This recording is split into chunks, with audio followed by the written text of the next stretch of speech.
This video is about the Document A of the U.S.-Mexican War, DBQ, all about John O'Sullivan's description of manifest destiny. To start with, let's review the word annex. It means to add land to a country or city that already exists. After it won its independence from Mexico, Texas wanted to be annexed to the United States. The form of the word annex you're going to see today is annexation, which is just the action of annexing something. Who was writing Document A? The author is John O'Sullivan. It was written before the war between the U.S. and Mexico, 4 months after the U.S. Congress had decided to annex Texas. The audience was the American people, and John O'Sullivan was trying to persuade Americans that California should also be part of the United States. California, not just Texas. And so the significance of this article is that this is where the term manifest destiny was first used.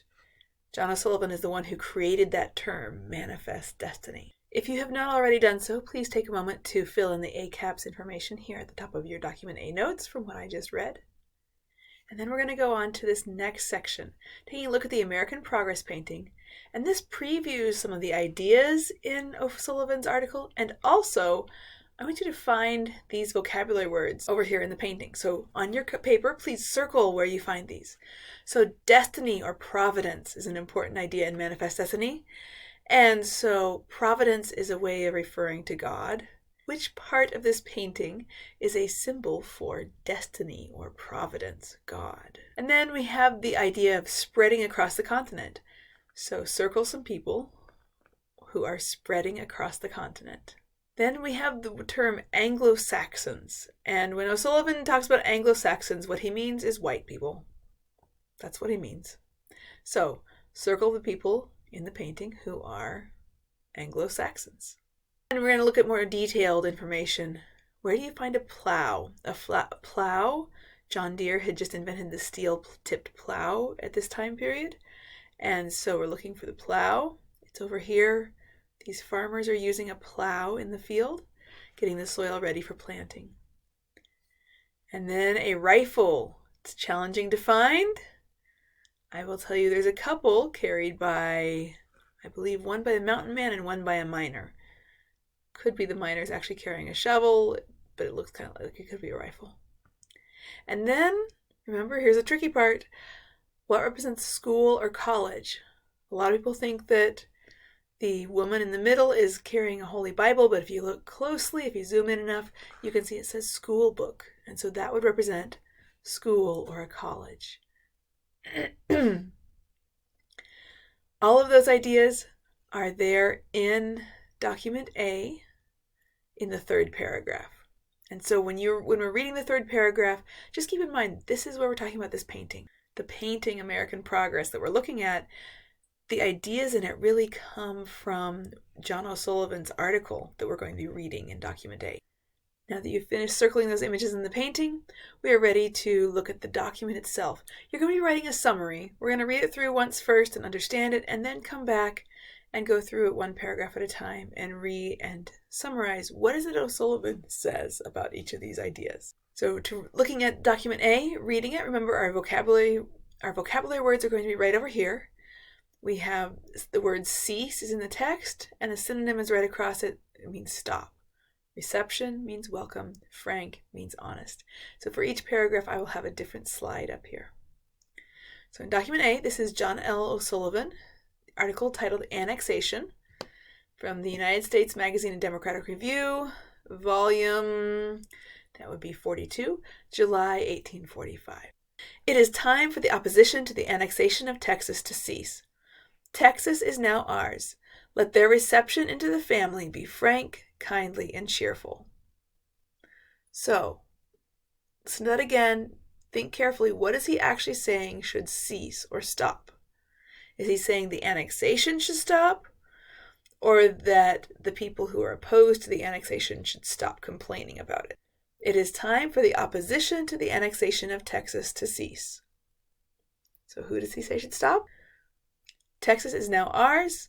Let their welcome into the family be honest, kindly, and cheerful. So how does he feel about the annexation of Texas? Paragraph 2. Once again, the vocabulary will be over here. Other nations have undertaken hostile interference against us. I definitely need to look. Okay, hostile interference. They have undertaken hostile interference against us. That means they've tried to stop us. So other nations have tried to stop us, hampering our power, limiting our greatness, and checking the fulfillment of our manifest destiny to overspread the continent allotted by Providence, or God, for the free development of our yearly multiplying millions. Okay, lots of vocabulary words there, so let's see. Other nations have tried to stop us. Hampering, I actually don't have over there, I should. Hampering means to slow it down. Slowing down our power, limiting our greatness, and checking or stopping the fulfillment or completion of our manifest destiny. So they're stopping us from completing our manifest destiny to spread over the continent allotted or given by God for the free development of our yearly multiplying millions. So what is he saying that other nations are doing? Are they helping us with manifest destiny or hurting us with manifest destiny? And what is the manifest destiny of the United States? Ready for paragraph 3. California will probably next fall away from Mexico. Imbecile and distracted, Mexico never can exert any real governmental authority over such a country. Ooh, that's a harsh language and words we don't always use. Imbecile means stupid, like in the extreme stupid. Unable to learn, kind of stupid, okay? So imbecile, stupid, and distracted, Mexico can never exert any real government authority over such a country.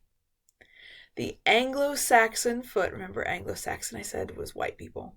So the white people's foot is already on California's borders, armed with the plow and the rifle, and marking its trail with schools and colleges, courts and representative halls, mills and meeting houses. All of this will happen in the natural flow of events. So, remember that painting we were looking at earlier? That's what we're talking about here. The courts and representative halls, that's taking democracy. Mills and meeting houses is the churches. Mills are the places where people are turning trees into lumber to build with, or there's also the textile mills possibly, but I think at first they're thinking about the lumber mills. And then all of this will happen in the natural flow of events. This document, believe it or not, can be used to argue both sides of our DBQ.